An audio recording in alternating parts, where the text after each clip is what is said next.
Naquela manhã fria de 19 de maio de 1536, o vento soprava cortante sobre os muros da Torre de Londres. As pedras pareciam mais pesadas, os passos dos guardas mais arrastados. Dentro de uma cela escura, envolta por sombras, frio e resignação, Anne Boleyn, outrora a mulher mais cobiçada da Inglaterra, se preparava para morrer, não como uma rainha, mas como uma condenada. O silêncio dentro da fortaleza era quase irreal. Nenhum pássaro cantava, nenhuma carroça passava. Apenas o som dos sinos ao longe, repetindo como um lamento sombrio. Anne, sentada numa banqueta de madeira, trajava uma túnica simples, sem joias, sem coroa, sem sinal da glória que um dia possuíra. Restava-lhe apenas a dignidade e uma coragem quieta. Ela sabia o que viria. Não havia mais apelos, não havia mais misericórdia. Seu destino estava selado no momento em que deixou de gerar um filho homem para Henrique VIII, o rei que uma vez desafiou o Papa e dividiu uma nação por amor. Agora desejava vê-la morta. Anne passou as últimas horas escrevendo uma carta. Seus dedos tremiam, mas não pela dor. Era o peso do adeus. A carta, segundo dizem, nunca chegou às mãos do rei. Talvez ele nunca tenha querido lê-la. Talvez já estivesse de olhos voltados à próxima mulher. O carrasco fora trazido da França, a pedido de Anne. Ela temia o machado inglês. Grosseiro, impreciso. Queria morrer com um mínimo de dignidade, como quem ainda tentava manter algum controle sobre seu destino. Uma espada longa, afiada, como se a elegância pudesse suavizar a crueldade. Às 7 da manhã, os guardas vieram buscá-la. Ela recusou ser amarrada. Caminhou entre eles com a cabeça erguida. Alguns soldados desviaram o olhar.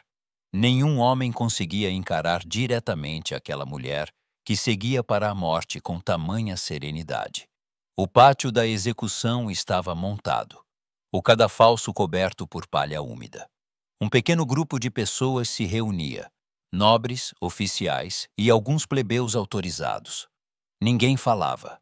O ar estava pesado, quase sagrado, como se todos tivessem consciência de que presenciavam o fim de uma era. Anne subiu os degraus lentamente, olhou para o céu nublado, fez uma curta reverência, ajoelhou-se. Boa gente cristã, ela disse com voz clara. Não vim aqui para acusar ninguém. Morro como rainha, mas morro mais como serva de Deus. Rezem por mim, e que Deus perdoe meus inimigos. Ela então retirou o lenço que cobria seus cabelos. O carrasco em silêncio posicionou-se. Para distraí-la, um dos assistentes chamou sua atenção, conforme combinado.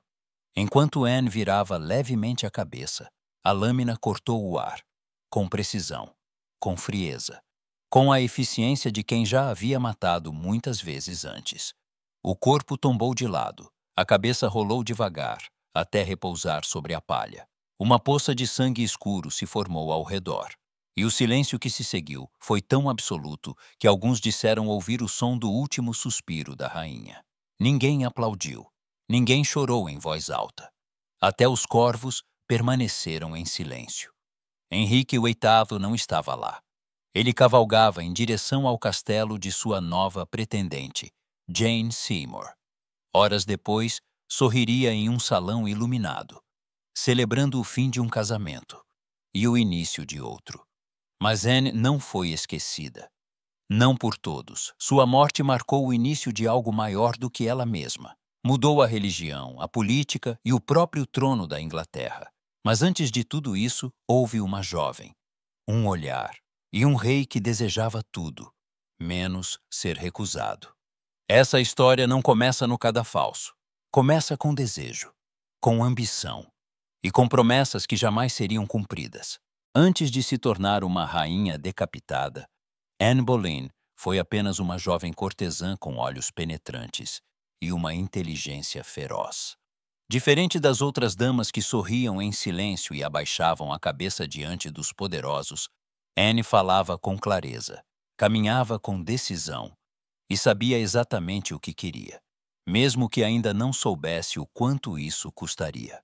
Nascida por volta de 1501, filha de Thomas Boleyn, um diplomata ambicioso, e Elizabeth Howard, membro de uma das famílias mais influentes da nobreza inglesa, Anne foi criada entre os códigos rígidos da corte e a sofisticação dos salões franceses.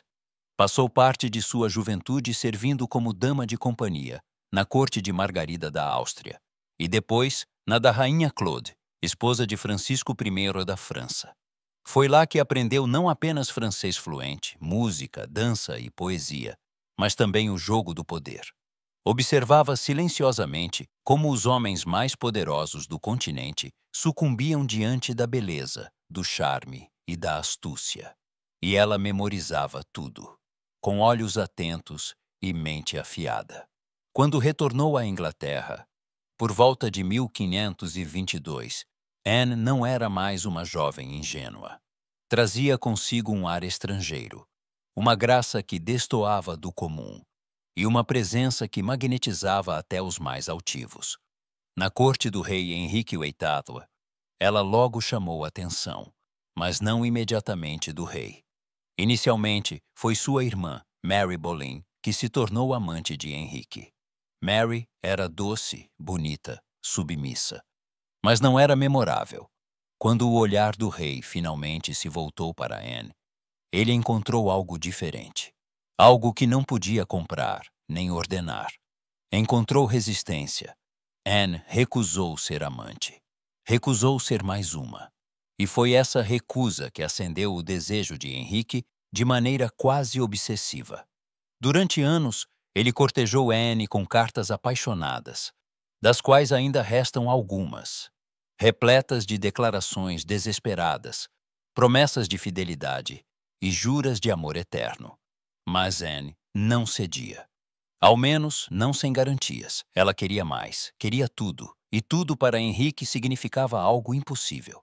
O divórcio de sua rainha, Catarina de Aragão. Catarina era filha dos reis católicos da Espanha e tia do poderoso imperador Carlos V. Romper com ela significava romper com Roma, com o Papa, com o equilíbrio político da cristandade. Mas Henrique estava disposto a tudo. Porque queria Anne, porque precisava dela. E Anne, com um sorriso discreto, sabia exatamente o que estava fazendo. Ela não era uma vítima. Pelo menos, não ainda. Era jogadora. Era estratégia. Era desejo e ambição. E foi assim que uma jovem dama de companhia tornou-se a mulher mais influente do reino, antes mesmo de colocar uma coroa na cabeça. Mas cada passo nessa escalada viria com um preço. E como descobriríamos mais tarde, alguns preços são pagos com sangue. A 25 de janeiro de 1533, sob a sombra de escândalo e sob os olhos desconfiados de uma corte dividida, Anne Boleyn casou-se com Henrique VIII. Não foi uma cerimônia grandiosa. Não havia festas públicas. Tudo foi rápido, quase clandestino. Mas para ela, foi o momento em que tudo se tornava real. Ela agora era rainha. Em junho daquele mesmo ano, Anne foi coroada solenemente na abadia de Westminster. Foi a primeira e única rainha consorte inglesa coroada com a coroa de Santo Eduardo, símbolo do poder absoluto, reservado tradicionalmente aos reis. Um gesto calculado por Henrique para demonstrar que ela era mais do que uma consorte. Era sua escolhida, a nova matriarca de uma dinastia. Anne estava grávida durante a coroação. A esperança era clara: um filho homem. Um herdeiro que justificasse todo o caos causado por sua ascensão. A ruptura com Roma, o casamento anulado com Catarina de Aragão, a raiva da nobreza católica. Tudo poderia ser perdoado. Tudo poderia ser esquecido, se ela desse ao rei um príncipe. Mas no dia 7 de setembro de 1533, Anne deu à luz uma menina, Elizabeth. Uma criança saudável, mas mulher. Não era o que Henrique esperava. Não era o que o reino precisava. E assim, a lua de mel entre o rei e a rainha começou a se apagar. Nos meses seguintes, Anne engravidou mais uma vez, mas perdeu o bebê. E depois, outra gravidez que também não chegou ao fim. Os sorrisos de Henrique tornaram-se cada vez mais escassos. Sua presença ao lado de Anne mais rara. Os rumores de novas amantes circulavam nos corredores do palácio como fantasmas inevitáveis. A pressão aumentava. Anne, conhecida por sua língua afiada e temperamento impaciente, começou a perder o favor da corte. Ela discutia com os conselheiros, desafiava tradições e não hesitava em confrontar o próprio rei em privado. Aquilo que antes o fascinava, sua ousadia, sua inteligência, agora o irritava profundamente. Para a nobreza, ela era uma intrusa. Uma usurpadora que havia derrubado uma rainha piedosa e legítima. Para o povo, era uma bruxa. Muitos diziam que ela usava feitiçaria para enfeitiçar o rei. Outros, que seus olhos negros eram sinal do diabo. Isolada, sem aliados firmes e sem um herdeiro homem nos braços, Anne começou a entender que a mesma escada que a levara ao trono agora estava sendo puxada sob seus pés. Mas ela não cederia facilmente. Ainda acreditava que poderia reconquistar Henrique. Ainda tinha fé de que Deus lhe daria um filho. E ainda não sabia que o rei já preparava outro plano. E outra mulher. Jane Seymour. A dama de companhia silenciosa. A sombra discreta que caminhava nos bastidores esperando sua hora. Anne não sabia, mas sua sucessora já a observava. E o rei já não havia mais. Jane Seymour, a mulher discreta e submissa que sempre soube ocupar os espaços em silêncio, começava a conquistar o coração do rei. Enquanto Anne Boleyn lutava para manter sua posição, Jane apenas aguardava. Não fez promessas, não exigiu nada. Apenas olhou Henrique nos olhos e abaixou a cabeça. Era tudo o que ele queria naquela altura. Obediência, paz, doçura. Anne sentia, via. A ameaça não era mais imaginária. A cada visita que Henrique fazia à dama Seymour, a cada ausência nas câmaras da rainha, o abismo entre os dois aumentava. Mas ela não desistia. Ainda era a esposa legítima, ainda era a mãe da herdeira, ainda era rainha. Só que na corte, o título de rainha não bastava. Era preciso aliados, e os de Anne começavam a desaparecer. Alguns a temiam, outros a desprezavam. Muitos viam nela o lembrete vivo do escândalo que mergulhou a Inglaterra no cisma com Roma. Ela era o passado que Henrique queria enterrar, e Jane a promessa de um futuro novo. Em janeiro de 1536, Anne sofreu um aborto. Segundo rumores, o feto parecia ser um menino. Um filho perdido. Um sonho destruído. Foi o golpe final. Henrique não escondeu a frieza. Disse que Deus não queria que ela lhe desse um herdeiro. Disse que era um sinal. Disse pouco, mas o silêncio dizia tudo. No mesmo mês, Catarina de Aragão, a rainha destronada, morreu. Para muitos, isso significava que Anne finalmente estava segura. Mas para Henrique, significava o contrário. Sem Catarina viva, ele não tinha mais amarras morais. Agora podia se livrar de Anne sem que parecesse duvidoso aos olhos do povo. E foi exatamente o que começou a preparar.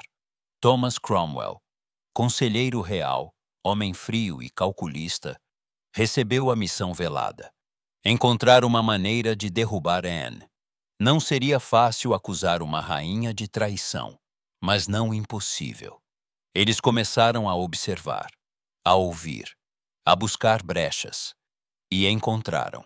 Um músico da corte, Mark Smeaton, foi interrogado. Confessou, sob tortura, ter tido relações com a rainha. George Boleyn, irmão de Anne, também foi citado.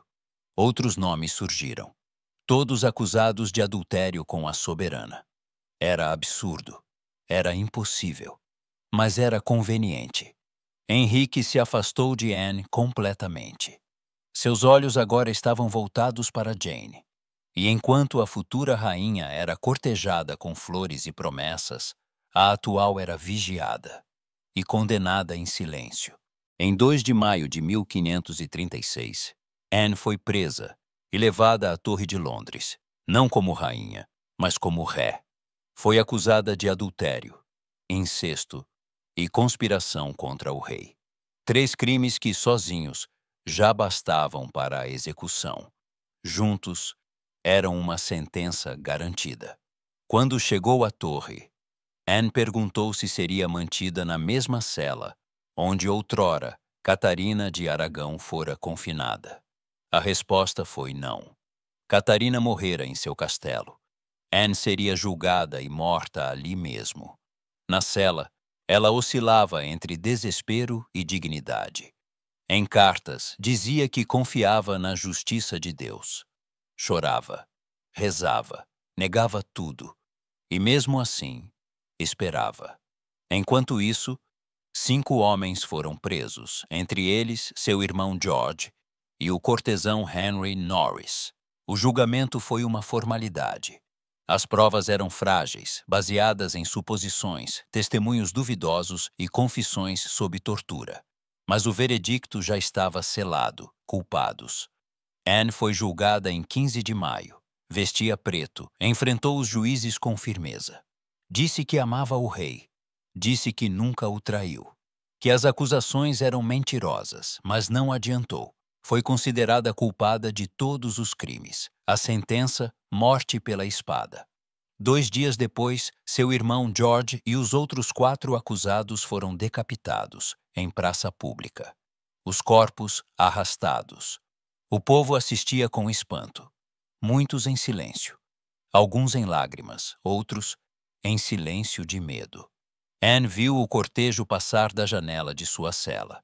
Sabia que em breve seria sua vez. Pediu para ver a filha. Foi negado. Pediu para confessar a um padre. Foi concedido. Pediu para ser enterrada com dignidade. Ninguém respondeu. Naquela noite, Anne escreveu sua última oração. Pediu a Deus que perdoasse seus inimigos. Pediu luz para sua filha. Pediu paz, a única paz que ainda poderia ter. No amanhecer de 19 de maio, Anne acordou cedo. Vestiu-se com simplicidade. Penteou os cabelos sozinha. Recitou salmos. Conversou com o capelão. Perguntou se o carrasco era habilidoso. Disseram que sim. No pátio, cerca de 1000 pessoas esperavam. Nobres, soldados, mulheres, criados. O cadafalso estava cercado de guardas.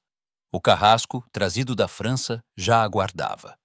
Uma espada longa, limpa, descansava sobre um pano vermelho.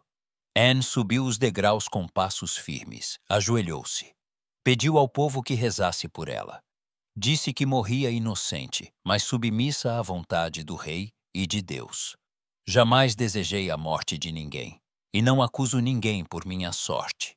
Disse com voz clara, sem tremores. Depois, agradeceu aos que a serviram, fez o sinal da cruz, e então virou o rosto. O carrasco, com um golpe preciso, separou sua cabeça do corpo, sem gritos, sem hesitação. Em segundos, tudo estava consumado. O silêncio que se seguiu foi absoluto.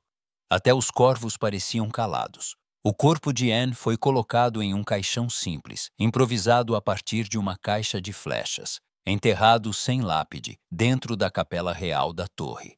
Henrique VIII não estava presente. Naquele mesmo dia, celebrava em Hampton Court. Jane Seymour usava vestido novo. O trono estava vago e a história selada. Após a morte de Anne, seu nome foi evitado na corte. Seus retratos foram removidos, seus brasões apagados. Era como se nunca tivesse existido. Henrique não a mencionava, e quem o fizesse era silenciado.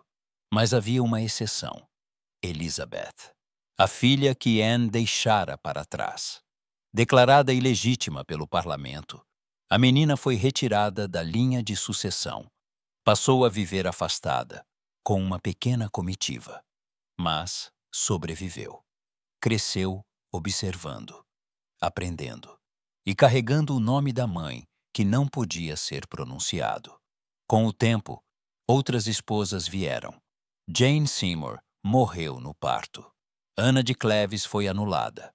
Catarina Howard foi decapitada. Catarina Parr sobreviveu. Mas nenhuma deixou uma marca tão profunda quanto Anne Boleyn. Entre murmúrios e ecos, o nome de Anne começou a retornar. Alguns a viam como mártir, outros como vítima, muitos como culpada. Mas todos a temiam, porque Anne havia provado que até um rei poderia ser desafiado, que uma mulher podia comandar, provocar, resistir e pagar caro por isso. Mas a maior ironia do destino viria anos depois, quando aquela menina desprezada, Elizabeth, ascenderia ao trono. E então o nome de Anne voltaria a ser ouvido, não como escândalo, mas como origem. Elizabeth Tudor cresceu na sombra do escândalo. Filha de uma mulher executada por adultério, considerada ilegítima, sem mãe, sem amor declarado por parte do pai. Mas havia nela algo que nem o tempo, nem o silêncio conseguiram apagar: a chama da inteligência e da resistência. Desde pequena, demonstrava uma sagacidade incomum. Lia com fluência, escrevia com elegância e absorvia tudo ao redor. Cresceu entre livros, freiras, criados e um mundo de intrigas. Cada passo de sua educação era observado com cautela, como se temessem que ela se tornasse como a mãe. Mas Elizabeth não se tornou Anne, tornou-se ela mesma. Uma jovem astuta, de fala afiada e olhar controlado. Sabia que sua sobrevivência dependia da moderação.